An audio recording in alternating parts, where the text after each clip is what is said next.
Bhadrang karneभिः शृणुयाम देवाः Bhadram pasyemakshbhiryajatraः Sthirairangayestuštuvagam sastanubhiः Yasema devahitai adayuhu Om Shanti Shanti Shanti. May we hear with our ears what is auspicious. May we see with our eyes what is auspicious. May we enjoy with strong limbs and bodies the life allotted to us. Om, peace, peace, peace be unto us all.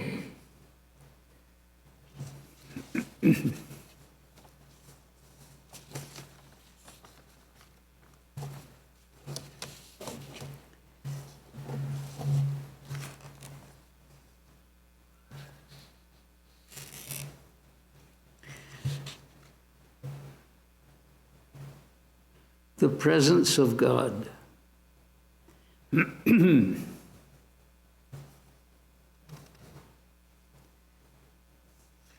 This is one of the major difficulties and problems that we face.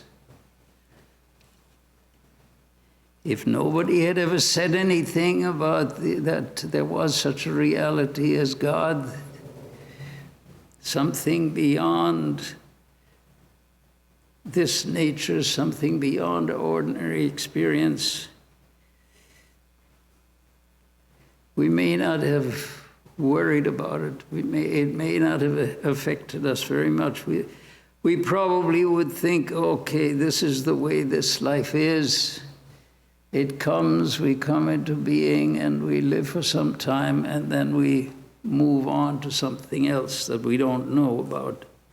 But anyway, this has been going on since the beginning of humanity's existence, and so this is the way things are.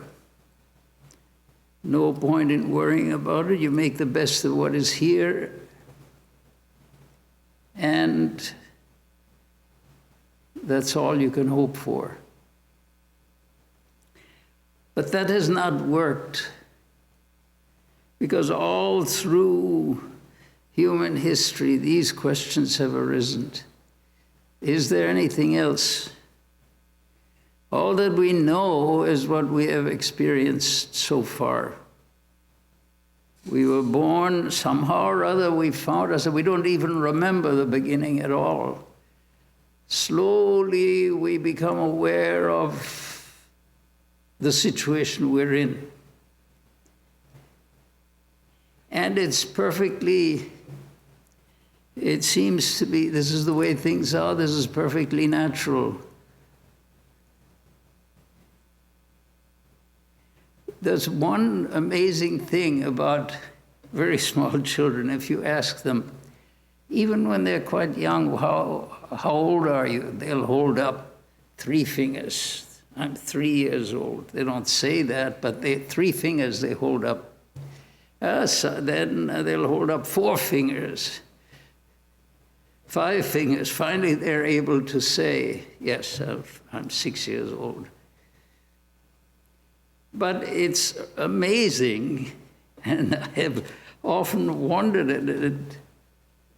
Doesn't it ever occur to these children, I'm 3 years old or 4 years old, doesn't it ever occur to them what happened before that 3-year period or 4-year period? Where was I then?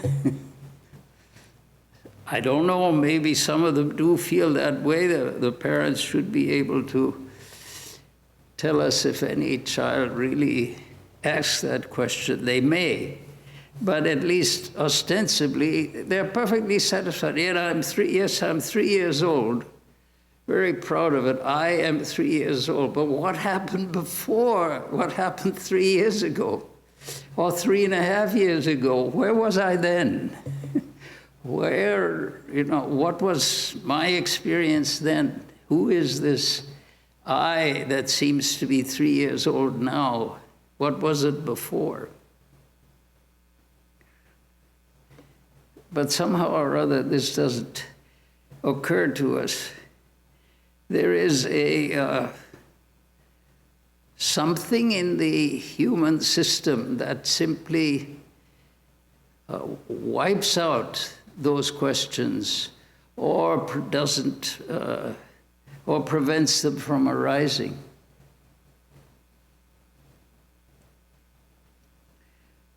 But as we grow older, there's one fact that makes a difference. We realize that eventually we'll have to march off this plane. We came here, we're going to do certain things here, we're submitted to other things here. Different things are there, good, bad, indifferent, absolutely wonderful, absolutely horrible, all this mix of circumstances. And then slowly you become, it's just a theory in the beginning, it's just kind of a thought in the background. Yes, eventually I'll have to go. What happened to my great-great-grandfather? Well, gone. You get told about it, but it doesn't seem to have any great significance. Of course, there are tremendous exceptions to this rule, but by and large, the question doesn't seem to arise until later, until we are faced with the idea that, yes, someday we shall also have to march off this plane. Everybody else that has gone before us has done so. Maybe they'll figure out some way to avoid this before I have to pass on, but it doesn't seem that likely. But then by that time we're interested in so many things, and we study so many things, and we've got now we've got our cell phones that bring the whole world to our doorstep in a moment. You can ask Siri any question, anywhere, anytime. You get a brilliant source of, answers, and everything seems to be just, things are just working out. But in the back of the mind at that time, there still remains the idea, well, yes, but it's not going to last forever.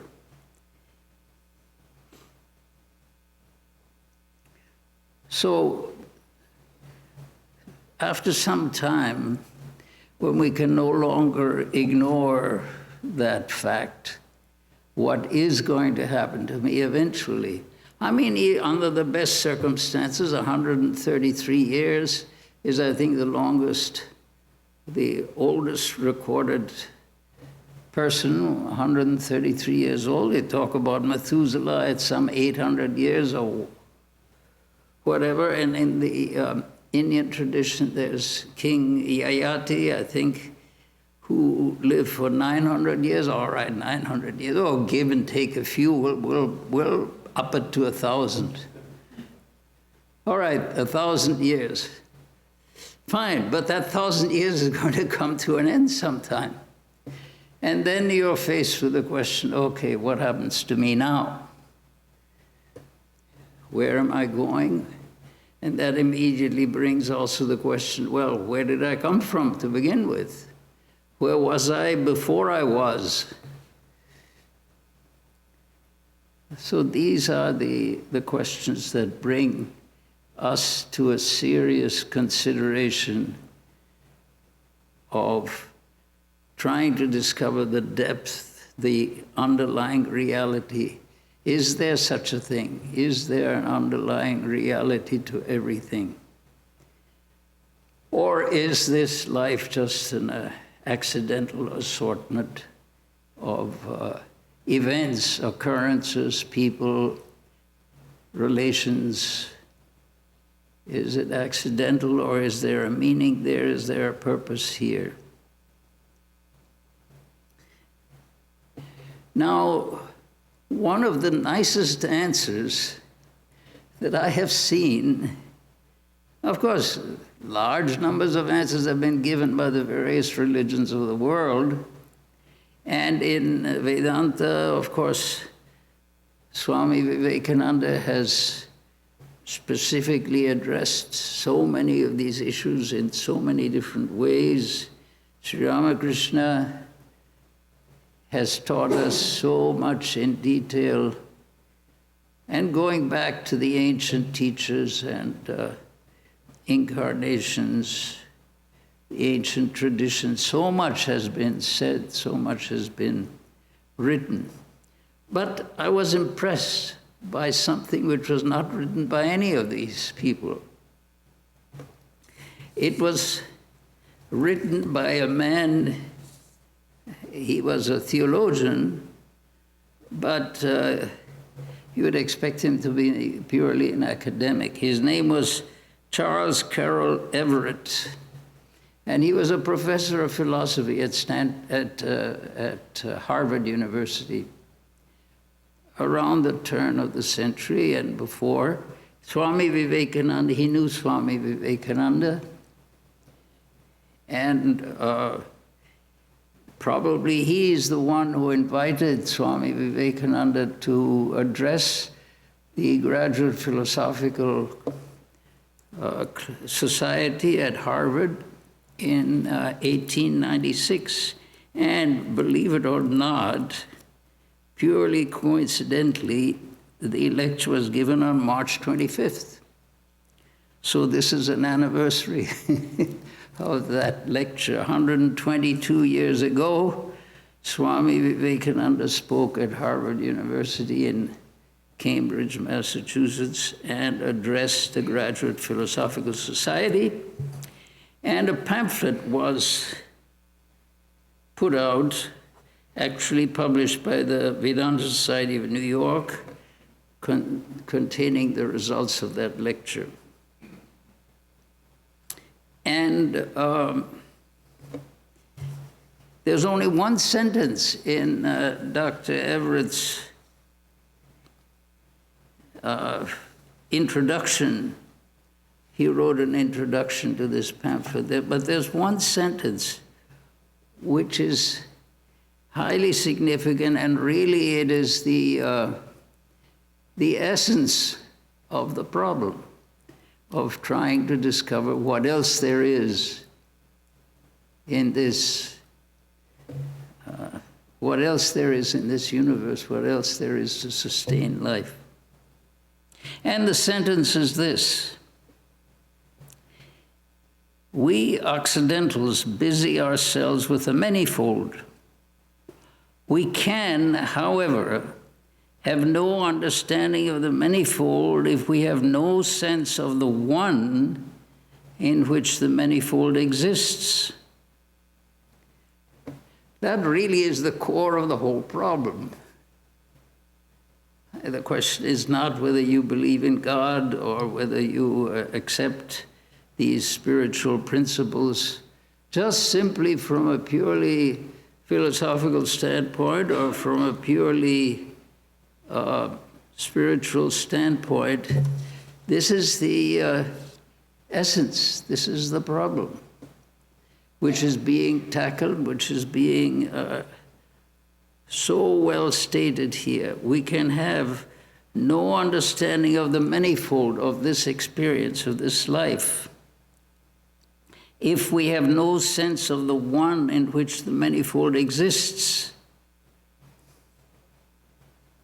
And then he goes on to say the reality of the one is the truth which the East may well teach us, and we owe a debt of gratitude to Swami Vivekananda that he has taught this lesson so effectively. The question is, the title today is The Presence of God. That assumes an awful lot of things. It assumes, first of all, that there is such an entity, such a reality called God. And also that it is not a theoretical something which is left as a subject of debate for scholars, but doesn't have anything to do with the rest of us in ordinary life. But this is if we can get a sense that this is what Dr. Everett phrased so well, if we can get a sense of the one in which the manifold exists. In other words, this experience, it doesn't matter what religion you have gone to, what philosophy you adhere to, any of these things, it doesn't refer to any of this. There's just a simple question. Here we are in this world. We're seeing nothing but the manifold. Now, can this be all that there is? People may say, well, why do you bring God into the picture? That's all a matter of theory. It's the abstract dispute of scholars. What does it have to do with whether I'm going to do this or that is going to happen to me? I'm going to be happy or I'm going to be miserable. What does it have to do with daily life, daily occurrence? But our daily occurrence, the problems of our daily life, cannot be understood, cannot be approached. Nothing can be done about them unless you know something about what surrounds that daily life. What is the context? What are the forces that are active here? What is the purpose of all of this? And the basic question that is asked is, why do you have to bring God into this? God, by definition, is a being or an entity or a reality that is infinite, that is, there's no definite boundary, no definite limitation. You cannot describe that reality or talk about it really in any way. It is beyond avang manasagocharam. One of the Upanishads proclaims it to be beyond vak and beyond manas. Avang manasa gocharam, beyond the reach of mind and speech. So, I mean, if it's beyond the range of mind and speech, how can we possibly deal with it? Okay, you can talk about it, you can theorize about it, you can write learned tomes about it, but what does it have to do? If it's beyond everything, what does it have to do with my particular situation and my problems? But we are ignoring one basic fact, which Dr. Everett phrases here. He seems to have precisely understood Swamiji's exposition, at least the essence of it. Because none of this can make any sense unless it is in an environment. You know, it is simply, these things don't arise. You can talk about dreams that, they have no particular basis. You dream something and then you wake up the next morning and you tell yourself, oh, how silly, how could I have had this experience? But even dreams are related to what we experienced before. There's always something, some connection, and some vasanas are left in the mind, some ideas are left in the mind, and the dream weaves those around. So the question we have to ask is this sense that the many must be embedded in the one, is it valid? So we have to, of course, everyone has to decide that for himself and herself. But we will assume that that is the case for the purposes of this talk, that you cannot speak about the many without asserting the existence of the one. Without the existence of God, even ordinary life in this world would be impossible. That is the statement that is made. It is the background against which every detail of our life is carried on. Without the background of the one, without the background of the screen, the movie of our life would not be seen at all. I mean, this is purely an analogy, but the analogy is that of a movie. If you project a movie on a screen, you will see the movie and you will feel yourself drawn into the drama of it and so forth. But without the existence of the screen, you could have the projector and the light would go to infinity, you would never see anything. Okay, yes, there are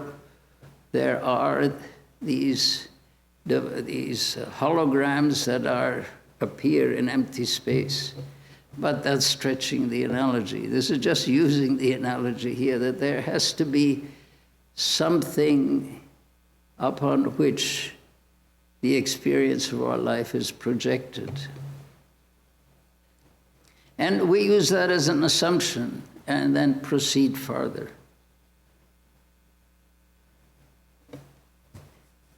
So there must be a reality. In order for us to see multiplicity, there must be a background of oneness. That is the assumption, but if we think about it, we will ask the question, well, what would this background consist of? All right, assuming that there is a background, that there is a reality, a screen on which the movie is projected, that a screen which is real and the movie which is only apparent and temporary. So the screen, in other words, without the presence of God, we would not be able to experience anything. That is the statement that's being made. So what can we say would be some proof of that?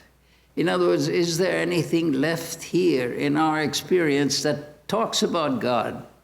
Is there something in our ordinary experience that describes or proves to us or manifests to us that God is a reality? There is something here. God means the infinite, the eternal. We need not make it anthropomorphic. There is a background, there's a screen on which our life is projected, and that screen has never come into existence and will never disappear. That screen in which the reality of our life is manifest is the permanent thing. The life is something that constantly changes. But that on which that life is projected is constant, is permanent. This is the reality. This is the presence of God. God meaning the infinite, the eternal, the unchanging. That is how we're defining that. So, a similar problem, this is off the subject directly, but it gives you an idea of the type of proof that we can expect to get about the existence of God. This is totally in the realm of physics now. We're changing the scenario, but it will illustrate the type of process to find the presence of God. The title this morning is The Presence of God. Now, scientists, astronomers, astrophysicists have explained that at one time there was an explosion, a big bang, in which this universe essentially was created. It started from a very small well, small in the sense there was no way of measuring the size of it because there was nothing relative at all to give an estimate of the size. But there was a reality that was called the Big Bang, the explosion of everything that we see. And from that point, it expanded throughout the universe, and it's still expanding. The reason they found that is because they looked at the light that comes from very distant stars, and they found that that light was shifted to the red. In other words, the light, meaning the light, when you analyze it in a spectroscope, will give you lines of colors. So if you look at a faraway star, you see lines of colors. Now, these lines are highly significant because elements, each element on this earth, if you ignite it, it will produce these, what are called spectral lines. And these spectral lines will be characteristic of that particular element. Sodium has two lines in the yellow, for instance, very close together, two spectral lines. So the light from sodium is very yellow. The light from mercury, if it's burned, is very blue, and so forth. And that is not just a continuous thing. It is actually, when it's spread out through a prism-like device, it shows particular lines. Now, those spectral lines, so-called, indicate the presence of that element. But when you look at these stars, you find those lines, but the color is shifted toward the red. And the explanation for that is that these objects are moving away from us. Because like if you have a train coming, of course we don't have trains anymore, so it's a very, I'd have to ask the previous generation. A train coming, as it comes toward you when the conductor blows his whistle, when it comes toward you, the sound is higher in frequency. When it goes away from you and he blows the whistle, the frequency is less. So this is the way frequencies are shifted. Anyway, no need to spend too much time on that, but the point is, by looking out into the universe, we saw that everything was moving away from everything else. Now, if you work that backwards, that means initially there was something called a Big Bang. There was a huge explosion somewhere, somehow, in some fashion. And this was a theory. It just seems to be what is the possible proof of that? But some very brilliant scientists said, okay, if 14 billion years ago, which they estimate as the time for this expansion to take place, if 14 billion years ago there was such an explosion and such the light created at that time, is there any evidence of that explosion still today? It seems totally off the wall, totally impossible that there could be any reality to this. But scientists looked around and they found what is called the isotropic radiation background. In all directions, wherever you look in the universe, there is a faint signal which corresponds to what would be left of that Big Bang, that big explosion. So that theory that initially there was a big explosion, the universe exploded in a certain volume and expanded enormously, that got tremendous support. Now, what does all this have to do with God? The point is, we're asking the same question in a little different way. Is there any evidence now that God exists? that all of this that spirituality, religion talks about, is there any evidence now that this is true, that this is real? And that is extremely important, because otherwise the statements that are made by, in religious, by religious teachers just seem like, okay, these are theories that have been expounded over the centuries and over the millennia, and we're simply following that, but there's no real justification for us to accept that. Why should we accept that there is something here which we cannot see, we cannot feel, we cannot think about, that's totally inaccessible in all different ways? Why should we accept the concept of the presence of God? And so what we're looking for is very much akin to what the scientists were looking for. In this, again, that idea of that Big Bang, that initial explosion seems to be so far-fetched. How could there be any evidence left? Now we're asking from this spirituality, what is the essence? What is still, is there anything still left from that original creation, or original creation, or maybe constant creation, but is there any evidence left of the truth of that? Or is this idea of God, the Spirit and all that, you can't see it, you can't think about it, you can't feel it, you can't imagine it, it's beyond avang manasagocharam, beyond the reach of mind and speech? Well, maybe it doesn't exist at all. So we're asking that same question, what is left here?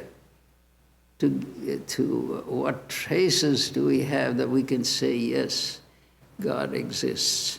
So now to approach that question, we should say, what is it that is left here that could not have been originated a little while ago, that could not have come into existence just a little while ago?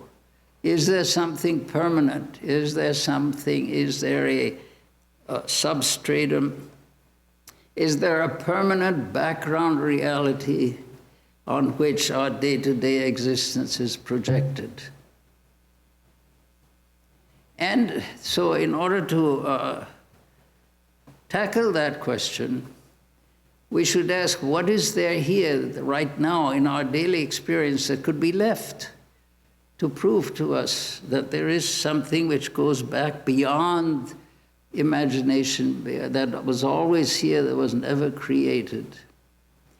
And in considering this, the sages, the saints, the teachers, the acharyas have come up with three things that are the primeval remnants, you could say, that have nothing to, that are beyond time, that were created, could not have been created before.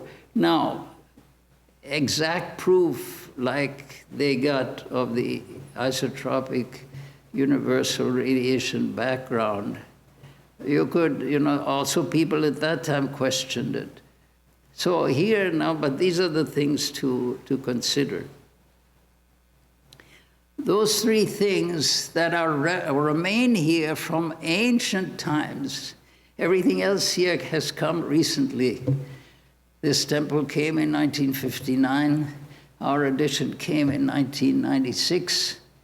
This country was founded 1776. The first settlers came in 1603 or something, 1620 and all that. So everything goes back only a very short while. But is there anything left here that must have been here before all the particulars were created? And the three things have come up. Of course, they're the three usual things we talk about. But we have to remember these things are remnants of a very, very ancient, of an untold age. And those things are existence, consciousness, and joy. This is what is left to us as an indication of the reality of a super mundane existence and the reality of what we call God. Now, the idea is those three things could not have been created later. That is the thing we have to prove. Existence, consciousness, bliss are innate, are attributable to the initial reality, which, since it's still present nowadays, is still present. In other words, the reality of God, the reality of the infinite, the eternal, is left to us, especially in these three ideas. Of course, then you can talk about, yes, the reality of Jesus, the reality of Buddha, the reality of Krishna, and all that. Those are there. The teachings of all these great souls are there, definitely. You can talk about that. But what were they referring to? When they were here, when Buddha was teaching, when Jesus was teaching, I and my Father are one. So Jesus was in feeling that unity with the reality, with the Father, with God. But for us, in our regular everyday circumstances, what is it that we can point to? We can point to these three things: existence, consciousness, and bliss. Now, if you take existence, is there any possibility that you could think or imagine or conceive of anything without existence? You cannot. But could this existence have been created? Is there any factor that could have created existence itself? The Upanishad, the Upanishad makes this statement, Chandogya Upanishad makes this statement, Sadeva Somya idamagra asit. Sat alone, existence alone, was there in the beginning. And then from that existence became self-existence, became self-consciousness. That self-consciousness said, Bahusyam prajayeti, may I be many, many, Bahusyam, let me be many, and these many appeared, and so forth.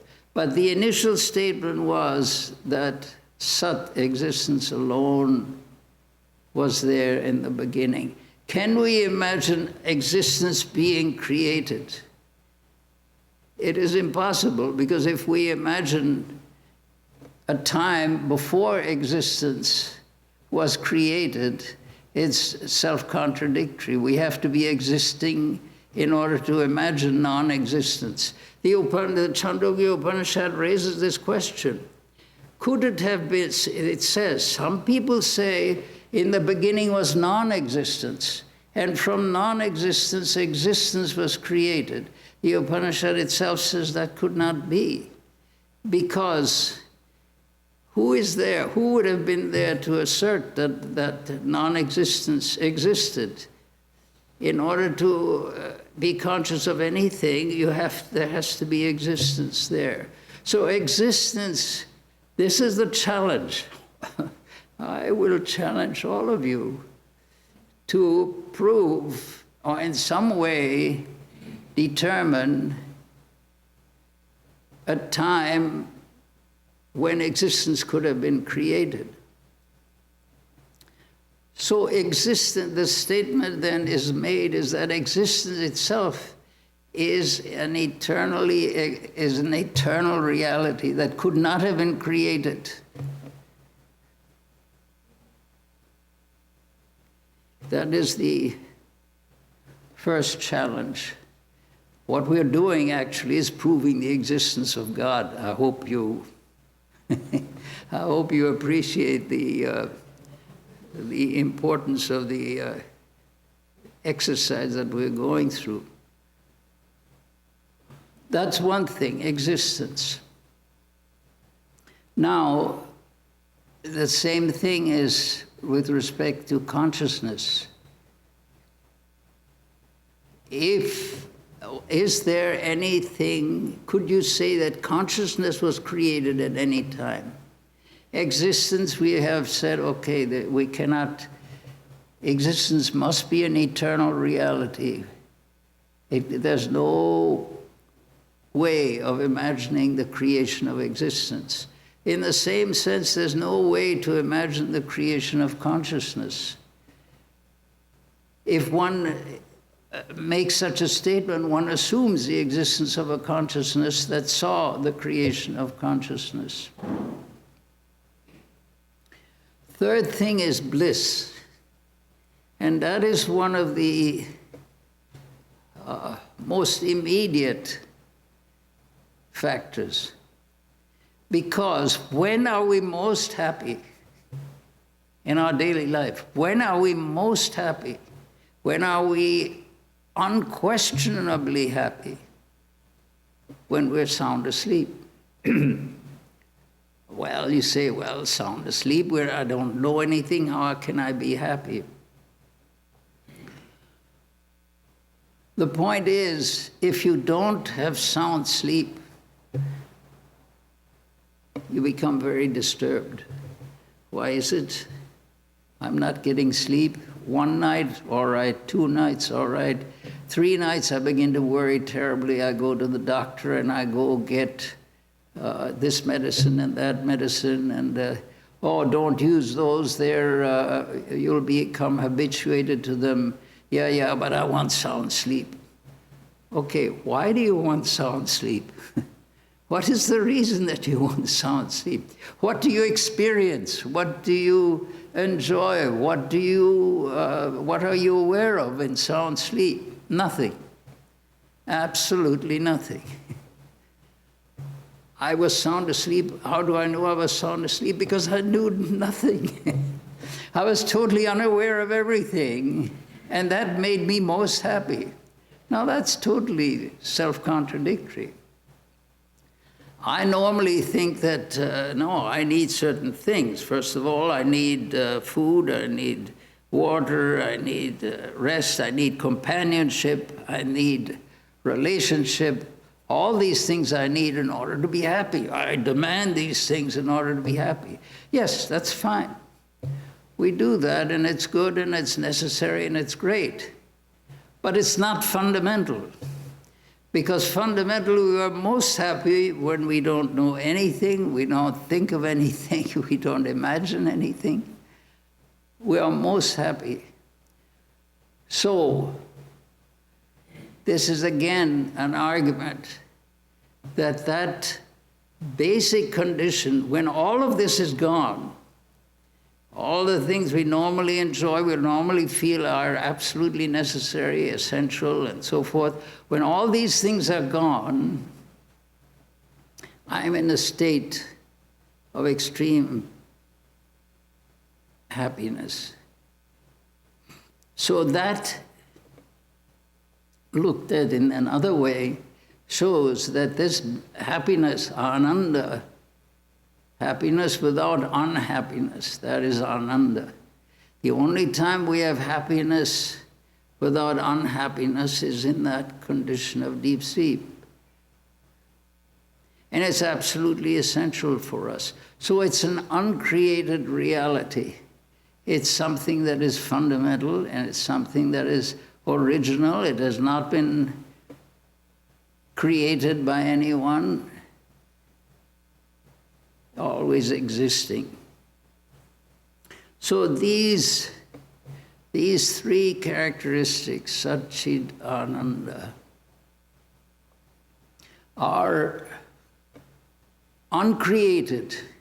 In other words, sometimes we have the idea that when we go to sleep, everything is a blank, but it is not a blank. We have an idea that when we die, we go into something. Of course, there's the idea of after-death experiences, afterlife. Different religions make different statements about that. But the point is, there are realities here in our daily experience which were not created by anybody and which cannot be destroyed because they were never created, but they're substantial, fundamental, essential. And that is that spiritual basis. And upon that, we have ideas. Upon that, in a human way, saints and sages have come and have said, this is the existence of God. God as the creator, God as the preserver, God as the source that removes, the remover, the destroyer. All of that is built upon that basic reality. So different religions express it in different ways, depending on the experience of the people who, the great sages who inspired those religions. And that is fine, that is expected. There are different expressions of that reality. But the fact that that reality, you see what we're talking about, the title is supposed to be the presence of God. The fact that there is such a reality present is what we're emphasizing here now. How it manifests, each religion will manifest it in their own way. But that it exists at all is, using these arguments, indisputable. Now, this has a profound effect in our own life, because if we can get this idea that the existence of God is indisputable, if we can internalize that, we can feel the reality of it even now. It's not just a theory or a nice search through history or through ancient records to determine these things, and we get a lot of intellectual satisfaction from it. No, that reality is present right now. And the thing is, okay, now if you say Sat Chit Ananda, existence, consciousness, bliss, or any of the other ways that this is phrased in other religions, what effect does that have? Because if this is real, it has to be, we have to be able to experience it right now. It doesn't do us any good to follow the teachings of so many teachers. Yes, first you have to be, you have to purify yourself. You have to have all sorts of intellectual disciplines. You have to have, you have to study. You have to meditate. You have to pray. You have to self-sacrifice, working for others. All these things are there. We admit all that. That's fine. And it's necessary, and people have been following these disciplines for thousands of years, and they have been achieving results from it. It's wonderful. But is it really totally, absolutely, entirely necessary? That is the question. I mean, if God is the eternal truth, the eternal basis, the eternal foundation, uncreated, the foundation of everything, Isn't that possible that we should be able to, even in our present condition, with our present limitations, okay, where we haven't done this, we haven't done that, we haven't followed this rule, we haven't followed that rule, okay, so, but can we, isn't it possible to experience the reality of God even now, even in our present circumstances? And that is the, that is the basic practical consequence of all of this very theoretical discussion. That even right now, at this point, at this very instant of time, all of this is true. The foundation of everything is God. The foundation of every experience is a divine foundation. Right now, every one of our experiences is an experience of God. If God is infinite and eternal, which all religions insist, that means that there is no possibility of having any experience whatsoever that is not an experience of God. That is the astounding thing that should slowly sink into our consciousness and should slowly become part of our being. Every experience, every day, under all circumstances, is only an experience of God, and my problem is that I don't recognize it. So what I've got to do is to recognize the presence of God everywhere, all the time. That's the only homework I have to do. It's just a little thing, it's nothing. But if you put yourself in that type of consciousness, if you put yourself in that type of mood, if you assume this, if it becomes part of your daily life and thoughts, then everything becomes enlightened by that fact. God alone exists. If I say that, God alone exists, but oh, I'm so miserable because of this, that, and the other, I'm actually cutting out the ground from under my own feet. If God alone exists, that means He is existing right now under these circumstances. He is accessible right now, immediately. So this becomes the impetus for us to follow the disciplines in every religion. Every religion has its own ways of approaching God, its own ways of coming in touch with that reality. So we have so many paths, so many methods to choose from. So we have no excuse. We spend all our time thinking about, yes, how are we going to earn our living? Where are we going to live? How are we going to get our food? How are we going to get this? How are we going to get that? That's fine. We absolutely need it, no doubt about that. But in the background, playing in the background of all of this, should be this idea: God alone exists.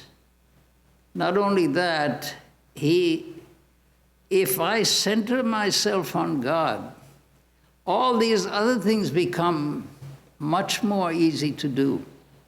If I center myself on God, all of the ordinary things that I'm required to do in daily life become much more accessible, much more practical, much more realized, much more easily realized. So the technique is the practice of the presence of God. Brother Lawrence, a Christian friar in, I think, the 17th century, this was his practice. But it's not confined to Christianity. In any religion, or no particular religion, if we understand that the background of our life is infinite, The background of our life is infinite existence, infinite consciousness, infinite joy. The background of our life is an infinite reality. By centering ourselves on that reality, by feeling the presence of that reality, that is the whole key of the matter, to feel the presence of that reality. Otherwise, we feel the presence of everything else, and we worry about everything else.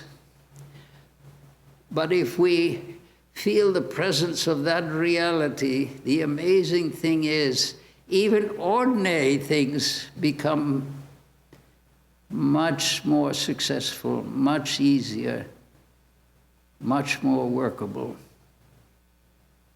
So the question about the presence of God has a great practical consequence, great practical aspect. If we can feel the presence of, okay, then the next question is, how in the world am I going to feel the presence of God? So I look at a prayer or a painting or something, how am I going to feel the presence of God? Each religion has its own methods of doing that. In Vedanta, we have the idea of the chosen ideal. That is Ishta Devata, the chosen ideal. One aspect of that divine reality that we choose to concentrate on. And we have chosen a symbol for it. We can concentrate our minds on that symbol. But it's not just concentrating the mind. The key thing is to feel the presence of that. That thing which is being symbolized is present, is real. Not only in some future sense, when I die, yes, I will see that reality, experience that reality. No, this very moment, this very instant of time, and all instants of time, and under all conditions, I can center myself on that reality, and everything else will become different because of that. Are all my problems going to be solved? Oh, I don't know. Maybe some of your problems are not real problems. But the point is, you're doing it not in order to solve your problems. If you do it in order to solve your problems, then the question is, well, the problems are in this universe where there's pro and con, and it may help, it may not help. But even if it doesn't solve your problems, it will work at a very profound level, so the problem will tend to disappear. There are two ways of solving problems. Oh Lord, give me this. Oh Lord, give me that. That's one thing. But another thing is that as soon as you say, oh Lord, just the fact you say, oh Lord, the problem becomes suddenly quite manageable. And then slowly the problem itself fades. Because any problem in our life is due to the fact that we are not seeing the infinite and the eternal. We are not feeling the presence of God. If we feel the presence of God, the problem itself is diminished. Of course, this is homework. Class, this is homework. You know, you have to try it. Not only that, the wonderful thing about it is that each person will adapt it in his or her own way. Each person will do this in their own way, will find their own particular path, their own satisfaction, their own results. So there is the presence of God. Thank you.